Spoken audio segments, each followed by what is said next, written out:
Kalawang Korinto 12:7-10. Dahil sa kalabisan ng mga pahayag, upang ako'y huwag magyabang ng labis, binigyan ako ng isang tinik sa laman, isang sugo ni Satanas upang ako'y saktan, upang ako'y huwag magmalaki ng labis. 3 ulit akong nanalangin sa Panginoon tungkol dito, na lumayo sana ito sa akin. Subalit sinabi niya sa akin, ang aking biyaya ay sapat na sa iyo, sapagkat ang aking kapangyarihan ay nagiging sakdal sa kahinaan.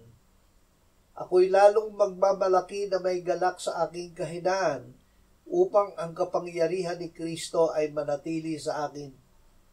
Kaya alang-alang kay Kristo, ako'y nasisihan sa mga kahinaan, paglait, kahirapan, pag-uusig at mga sakuna. Sapagkat kapag ako'y mahina, ako nga'y malakas. Maging malakas. Labis ang mga pahayag ng Diyos na natanggap ni Apostol Pablo na posibleng maging tukso na siya ay maging palalo. Upang hindi mangyari ito, siya ay binigyan ng isang tinik sa laman, isang sugo ni Satanas upang siya ay saktan. Kahit na 3 beses na hiniling niya na alisin ito ng Panginoon, ito ay hindi inalis sa kanya.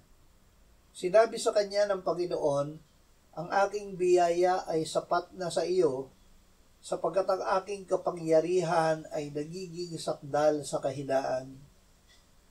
Dahil dito ay natutuhan ni Apostol Pablo ang tunay na pagpapakumbaba, ang aminin ang kanyang kahinaan, at manalig at humawak tangi sa kapangyarihan ni Kristo.